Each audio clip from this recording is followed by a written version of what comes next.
جب وقت آئے گا وہ اوپر سے. میں نہیں کہہ رہا ہوں کہ قرآن پاک نے کہا ہے, جی اللہ تعالیٰ جب قرآن پاک نے ذوالقرنین کی جرنی بتائی ہے نا, تو اللہ تعالیٰ نے صاف ایک ہی لفظ استعمال کیا, اور قرآن پاک میں وہ لفظ ہر جگہ پہ استعمال ہوا ہے, تو اوپر آسمان میں جانے والے راستوں کے لیے استعمال ہوا. اور یہ بھی میں نے نہیں کہا کہ میرے خیال سے آسمان میں جانے والے راستوں کے لیے استعمال ہوا, یہ بھی صحابہ نے اور تابعین نے بتایا کہ جب بھی اللہ تعالیٰ سببہ کا لفظ استعمال کرتے ہیں, وہ اہم صحابی زید بن اسلم خود کہتے ہیں کہ صحابہ کرام نے سببہ کا مطلب ہمیشہ آسمان پہ جانے والے راستوں کے لیے لیا. ٹھیک ہے, اب غور سمجھیں, پاکستان کی اردو میں جب بھی آپ سورہ کہف کی 80 نمبر آیت سے شروع کریں ترجمہ پڑھنا, اور جیسے ہی سببہ کا لفظ آئے 2 دفعہ آتا ہے پیدا پر. ٹھیک ہے, پہلی دفعہ سببہ کا مطلب پتہ کیا لیتے ہیں کہ ذوالقرنین کو اللہ تعالیٰ نے طاقت دے دی. سببہ کا لفظ لکھا ہوا ہے, جیسے اللہ تعالیٰ نے کہا سببہ کی ادا کی, ذوالقرنین کو ہر قسم کی طاقت دے دی, ہر قسم کی اشیاء دے دی, ہر قسم کا سامان دے دیا. پڑھیں نا ذرا, جو بھی سننا نہیں پوڈ کاسٹ غور سے پڑھیں, سورہ کہف سببہ کا پہلی دفعہ کا استعمال, اور جیسی دوسری دفعہ اگلی آیت میں فَأَتْبَعُوا سَبَبًا اللہ نے کہا, اور آل آف اَ سڈن سببہ کا مطلب کیا بنتا ہے, پھر وہ اس راستے پہ چل پڑا. بھائی کھانے پینے کی چیزیں نہیں تھی, طاقت دی تھی, طاقت کے اوپر چل پڑا کیسے ہو سکتا ہے؟ اردو کی گرامر اچانک پاکستانیوں کی برموڈا ٹرائنگل میں گھس جاتی ہے. اس آیت پہ آ کے نا ہر اردو کے مترجم کی گرامر اچانک ٹک ٹک ٹک فلیکر کرنا شروع کر دیتی کہ سببہ کا صاف مطلب بھائی راستے, اللہ نے راستے عطا کیے. یہ کہنے میں کیا مزاق ہے آپ کو, کیونکہ اگلی آیت بتا رہی ہے پھر وہ اس راستے پہ چل پڑا. فَأَتْبَعُوا سَبَبًا, اگر اللہ نے لوہے کو پگھلانے کی طاقت دے دی ہے, سو فار ایگزامپل یہ بھی لکھا ہوا ہے دیکھیں پاکستان کے اسکالر نے کہ اس کو لوہے کے پگھلانے کی طاقت دی سببہ, تو پھر اگلی آیت میں کیوں کہہ رہے ہیں کہ وہ راستے میں چل پڑا, پھر لوہے کے پگھلانے پہ چل پڑا بول دینا, پھر لوہے کے پگھلانے کی طاقت پہ چل پڑا. آپ یہ کہہ رہے ہیں کہ راستہ ہے. جی 100% اس کے اوپر وثوق سے قرآن پاک خود کہہ رہا ہے. قرآن پاک نے لفظ 9 دفعہ استعمال کیا سورہ کہف کے علاوہ, 9 کی 9 دفعہ آسمان کے راستے سے. فرعون نے کہا او حمان, یہ موسیٰ کہتا ہے 7ویں آسمان کے اوپر سے رب ہے, بنا نہ ذرا سببہ, میں جاؤں اوپر جا کے دیکھوں کہ اس کا رب کدھر ہے.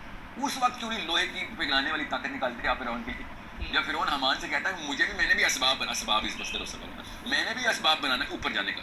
ٹھیک ہے, اور یہ بائی دا وے ہیبرو میں بھی اس کا مطلب یہی ہے. جب جیکبز لیٹر حضرت یعقوب کی لیٹر توریت میں استعمال ہوتی ہے, وہ بھی یہی لفظ باقاعدہ سیڑھی کے ساتھ بناتے ہیں کہ یعقوب علیہ السلام اوپر پہنچ گئے اللہ سے ملنے, مگر وہ یہ کہتے ہیں کہ جب اوپر جانا ہوتا ہے تو یہ لفظ ہیبرو میں بھی یہ لفظ استعمال ہوتا ہے. یہ سوائے اردو میں باقی ہر زبان میں اوپر جانے کا مطلب ہے. اردو میں صرف ایک جگہ پہ آ کے عجیب و غریب سا ایک کمبینیشن, کوئی بھی ایک بھی اسکالر ایک لفظ میں ترجمہ نہیں کر سکا جب اس نے زبردستی کی. جب آپ سورہ کہف پڑھیں گے تو آپ کو پتہ چلے گا پہلی دفعہ سبب آتا ہے, اچانک کمبینیشن آف لفظ پورے جملے کا ترجمہ کرنا شروع کرتے ہیں, اور اردو کی گرامر توڑ دیتے ہیں. اردو کی گرامر تو سب کو پتہ ہے, اردو اسپیکنگ ہے, وہ جملہ ترجمے میں آپ کبھی بھی نہیں اردو دان نہیں پڑھ سکتا, جتنا مرضی پی ایچ ڈی اسکالر جتنا مرضی بچہ ہو, وہ آگے پوچھے گا یہ اچانک اردو میں گرامر کو انکل کی کیا ہو گیا تھا, یہاں پہ آگے کیا عجیب و غریب سے لفظ شروع ہو گئے, اور bracket over bracket over bracket استعمال کریں گے کہ بھائی یہ لفظ نہ سمجھ آ جائے کسی. ٹھیک ہے, آپ نے کہا ایک راستہ کھلے گا اور وہاں سے وہ یاجوج ماجوج آئیں گے سببہ کے. میں یہ کہہ رہا ہوں ذوالقرنین اس راستے کو گیا ہے, اس کے بعد اللہ تعالیٰ نے سورہ کہف میں بتایا کہ بیریئر, اللہ نے خالی سببہ کی بات نہیں ہو رہی, آگے اللہ تعالیٰ نے قرآن پاک میں بتایا ذوالقرنین جس قوم کے پاس پہلے پہنچا ہے, اس قوم کے اوپر ایک بیریئر, انہوں نے کہا کہ ہمیں اس قوم کو روکو, ہمیں آ کے تنگ کرتے ہیں, فساد کرتے ہیں, قتل کرتے ہیں یاجوج ماجوج, اور تو کسی طریقے سے ان کو ختم کر, یا ہمارے کے بیچ میں کچھ ہم تجھے کچھ سامان دیتے ہیں, تو کچھ راستہ بنا دیں.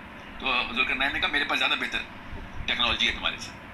میں لٹرلی جو کہتا ہے کہ جب اللہ تعالیٰ صاف ستھری بات کر رہے ہیں, سمپل تھری, اس کو زبردستی تعویلات میں کیوں ڈالا جا رہا ہے؟ تو بلیک ہول کو نام سے, لٹرلی نام سے بلیک ہول سورہ کہف میں ہے کہ ذوالقرنین ایسی جگہ پہنچا جہاں کالی مٹی, آنکھ کی شکل کی کالی مٹی تک پہنچ گیا, وہ عین حمیہ. ٹھیک ہے, ذوالقرنین اس جگہ کے قریب پہنچ گیا, بلیک ہول کے اندر نہیں, اس کے قریب پہنچا. ٹھیک ہے, اب اس کو جتنا مرضی جو مرضی کھینچیں آپ, اس مطلب سے آپ ڈیوورس نہیں کر سکتے کہ ہاں کالے رنگ کی ایسی جگہ پہ پہنچا, مٹی کا پورا جو ایریا تھا بلیک کلر کا, جی جو بھی نہیں, اس پہ یہ تو نہیں قرآن میں لکھا ہوا, وہ نے دیکھا کہ اس پلینٹ پہ گیا کہ جو عین حمیہ کے ساتھ پاس تھا. ٹھیک ہے, تو کسی اور بلیک ہول کے پاس تھا, مطلب یہ کیا بتاؤ کسی ہمارے والے بلیک ہول کے پاس یا ہمارے ہی بلیک ہول کے پاس پہنچ گئے, یہ مطلب بھی لیا جانا چاہیے. میں یہ کہہ رہا ہوں کیونکہ یہ سمپل ترین مطلب ہے, وہ سمجھے اس بات کو. اور حمیہ کا ہم جو ہے نا, وہ سورہ ہجر سے لے رہا ہوں میں, کیونکہ ہم کا لفظ اللہ تعالیٰ نے اس مٹی کے لیے بنایا جس سے آدم کو بنایا. اور سمجھے دنیا میں تو نہیں بنایا نا آدم کو تو کسی کہیں اور بنایا, پھر جنت سے پھر واپس یہاں پہ, مطلب واپس کا مطلب ہے یہاں بھیجا گیا.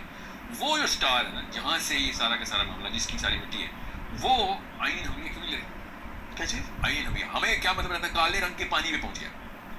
ٹھیک ہے, ہمیں پتہ ہے اردو میں اس کا کیا مطلب. ٹھیک ہے, عربی میں کنوینس کا یہ مطلب بھی لیا جا سکتا ہے کالے رنگ کے پانی میں. اور سم ہاؤ اس نے دیکھا کہ سورج اس جگہ پہنچا جہاں سورج کالے رنگ کے پانی میں ڈوب رہا ہے, اور اس کو محاورے میں لے لیا کہ سورج جب ڈوبتا ہے تو کالے رنگ کا پانی ہی لگتا ہے ایسے ہی. اور سمجھے ہر جگہ پہ کالے رنگ کا پانی نہیں لگتا جب سورج ڈوبتا ہے, پہلی بات. دوسری بات, وہ اینڈ آف دا ارتھ نہیں لکھا ہوا, اینڈ آف دا سن لکھا ہوا ہے, ٹھیک ہے.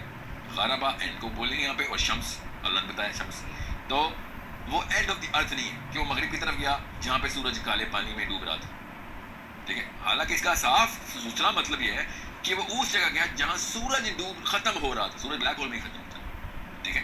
تو سورج کے ختم ہونے کی جگہ پہ کیا, تو ہر اسٹار کی یا تو کسی بلیک ہول میں چلا جاتا ہے یا خود بلیک ہول بن جاتا ہے. تو کوئی بات نہیں, وہ ایسی جگہ چلا گیا جہاں پہ ایک بلیک ہول کے قریب ایک اور پلانٹ ہے. یہ والا مطلب جو عربی میں صاف صاف لکھا ہے وہ کیوں نہیں لیتے؟ وہ مطلب آپ میں یہ نہیں کہہ رہا ہوں یہی مطلب ہی لینا چاہیے, بس plain and straight simple meaning of the text should be the first priority. باقی کے ساری کی ساری احادیث بھی اسی طرف رخ کر رہی ہیں, ذوالقرنین اوپر ہی کہیں گیا تھا, حسن بھی علی بھی سب کے سب اس طرف رخ کر